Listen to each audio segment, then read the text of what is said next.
FC Barcelona, Bayern Munich. മേൽപ്പറഞ്ഞ രണ്ട് ക്ലബ്ബുകളെക്കുറിച്ച് ഓരോ ഫുട്ബോൾ ഫാൻസിനും അറിയാമായിരിക്കാം. ലോക കിരീടങ്ങളെല്ലാം നേടിയ രണ്ട് മികച്ച ക്ലബ്ബുകൾ. പക്ഷേ ഒരു ചാമ്പ്യൻസ് ലീഗ് പോലും നേടാത്ത മാഞ്ചസ്റ്റർ സിറ്റി ലോക ഫുട്ബോൾ ചരിത്രം മാറ്റിയെഴുതുകയാണ്. പക്ഷേ ഇതിനെല്ലാം പിന്നിൽ ഒരാളുണ്ട്, Pep Guardiola, the Spanish tactician.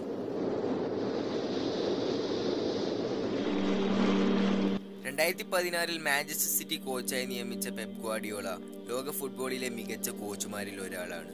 FC Barcelona, Bayern Munich എന്നീ ക്ലബ്ബുകളെ ലോക നിലവാരത്തിലേക്ക് ഉയർത്തിയ പെപ് ഗ്വാർഡിയോള മാഞ്ചസ്റ്റർ സിറ്റിയിൽ വന്നതിന് ശേഷം പൊസിഷൻ ബേസ്ഡ് ഫുട്ബോൾ പൂർണ്ണമായി ഇംപ്ലിമെന്റ് ചെയ്തു. അപ്പോൾ മാഞ്ചസ്റ്റർ സിറ്റിയുടെ ടാക്ടിക്സിലേക്ക് കടക്കാം. 4-3-3 എന്ന ഫോർമേഷൻ ഉപയോഗിക്കുന്ന പെപ് ഗ്വാർഡിയോള പിന്നിൽ നിന്നാണ് ബിൽഡപ്പ് ചെയ്യുന്നത്. പൊസിഷണൽ പ്ലേ എന്നതുകൊണ്ട് ഉദ്ദേശിക്കുന്നത് ബോൾ വെച്ച് കളിക്കുക എന്നത് തന്നെയാണ്. മാഞ്ചസ്റ്റർ സിറ്റി പ്ലേയേഴ്സിന്റെ passing game Pep Guardiola improve ചെയ്യുന്നത് റോണ്ടോ എന്ന ഗെയിമിലൂടെയാണ്. യോഹാൻ ക്രൈഫ് ബാർസയെ പരിശീലിപ്പിച്ചിരുന്ന സമയത്താണ് റോണ്ടോ ആദ്യമായി ഉപയോഗിച്ചിരുന്നത്. റോണ്ടോ എന്നാൽ ഒരു സർക്കിളിന് ചുറ്റും 5 പ്ലേയേഴ്സ് നിൽക്കുന്നു. അവർ പരസ്പരം പാസ് ചെയ്ത് ബോൾ പൊസിഷൻ കൈവശം വെക്കുന്നു. ഈ സർക്കിളിനുള്ളിൽ ഒരു പ്ലെയർ മറ്റ് 5 പ്ലേയേഴ്സിൽ നിന്നും ബോൾ വാങ്ങാൻ ശ്രമിക്കുന്നു. ഈ സമയത്ത് ബോൾ ആരിൽ നിന്ന് നഷ്ടപ്പെടുന്നു അയാൾ സെൻട്രൽ പ്ലെയറായി മാറുന്നു. ഇങ്ങനെ ഈ പ്രോസസ്സ് നടന്നുകൊണ്ടേയിരിക്കുന്നു. പെപ് ഗ്വാർഡിയോള മെയിനായി 8 vs 2 റോണ്ടോ ആണ് ഉപയോഗിക്കുന്നത്. റോണ്ടോ കൊണ്ടുള്ള പ്രധാന ഉപകാരം എന്തെന്നാൽ ചെറിയ സ്പേസിൽ കുറഞ്ഞ സമയം കൊണ്ട് പാസിംഗ്, ടാക്ലിംഗ് എന്നിവ എങ്ങനെ മികച്ച രീതിയിൽ ചെയ്യാമെന്ന് കളിക്കാരെ ബോധവാന്മാരാക്കുന്നു. മാഞ്ചസ്റ്റർ സിറ്റി പ്ലേയേഴ്സ് ഒരുപാട് ക്വിക്ക് പാസസ് ചെയ്യുന്നതിന് കാരണവും റോണ്ടോയുടെ ഉപയോഗം തന്നെയാണ്. പെപ് ഗ്വാർഡിയോളയുടെ പ്രസ്സിംഗ് സ്റ്റൈൽ മറ്റു മാനേജേഴ്സിൽ നിന്നും വ്യത്യസ്തമാണ്.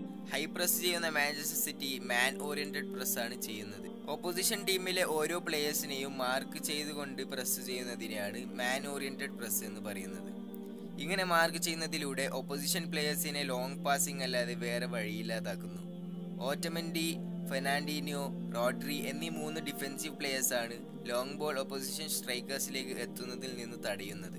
ഇങ്ങനെ ബോൾ തിരിച്ചു വാങ്ങി വീണ്ടും പിന്നിൽ നിന്ന് ബിൽഡപ്പ് ചെയ്യാൻ തുടങ്ങുന്നു. അറ്റാക്ക് ചെയ്യുന്ന സമയത്ത് 2-3-5 അല്ലെങ്കിൽ 3-2-5 എന്ന ഷേപ്പിലാണ് മാഞ്ചസ്റ്റർ സിറ്റി അറ്റാക്ക് ചെയ്യുന്നത്. 2 ഫുൾ ബാക്കുകളും മുന്നോട്ട് പോകുമ്പോൾ ഡിഫൻസീവ് മിഡ്ഫീൽഡറായ റോഡ്രിയോടൊപ്പം മിഡ്ഫീൽഡിൽ ചേരുന്നു. സെൻട്രൽ മിഡ്ഫീൽഡേഴ്സായ ഡിബ്രൂയിനെയും ഡേവിഡ് സിൽവയും പിച്ചിന്റെ മുകളിലേക്ക് മാറുന്നു. ഫുട്ബോൾ പിച്ച് 5 ഡിവിഷൻസ് ആയാണ് വേർതിരിച്ചിരിക്കുന്നത്. പിച്ചിന്റെ 2 സൈഡുകളിലുമുള്ള സ്പേസിനെ വൈഡ് സ്പേസ് എന്നും മധ്യത്തിലുള്ള സ്പേസിനെ സെൻട്രൽ സ്പേസ് എന്നും സെൻട്രൽ സ്പേസിന് ഇരുവശത്തുമുള്ള സ്പേസിനെ ഹാഫ് സ്പേസും എന്നും പറയുന്നു. ഇതിൽ ഹാഫ് സ്പേസ് വളരെ എഫക്റ്റീവായി ഉപയോഗിക്കുന്ന മാനേജറാണ് പെപ് ഗ്വാർഡിയോള. സെൻട്രൽ മിഡ്ഫീൽഡേഴ്സായ കെവിൻ ഡിബ്രൂയിന, ഡേവിഡ് സിൽവയുമാണ് ഹാഫ് സ്പേസിൽ സാധാരണയായി കളിക്കുന്നത്. ഇരുവരുടെയും പാസിംഗ്, ക്രോസിംഗ്, ഫിനിഷിംഗ് എന്നീ എബിലിറ്റീസ് നന്നായി ഉപയോഗപ്പെടുത്തുന്നു. ഹാഫ് സ്പേസ് അറ്റാക്ക് ചെയ്യാനുള്ള മെയിൻ കാരണം എന്തെന്നാൽ ഇവിടെ വെച്ച് ഏത് ഡയറക്ഷനിലേക്കും പാസ് ചെയ്യാമെന്നതാണ്. അതുകൂടാതെ ലോങ് റേഞ്ച് ഷോട്ട്സിലൂടെ ഗോളുകൾ നേടാനും സാധിക്കും. വിങ്ങേഴ്സായ സ്റ്റേർലിംഗ്, മാറസ് എന്നീ പ്ലേയേഴ്സിന്റെയും റോള് പ്രാധാന്യമേറിയതാണ്. ഇരുവരുടെയും pace, ball control, dribbling, step overs എന്നിവയിലൂടെ ഇരു ഫ്ലാങ്കിലൂടെയും അറ്റാക്ക് ചെയ്യുന്ന ഇവർ അഗ്വേറോയുടെ ഫിനിഷിംഗ് ജോലി എളുപ്പമാക്കുന്നു.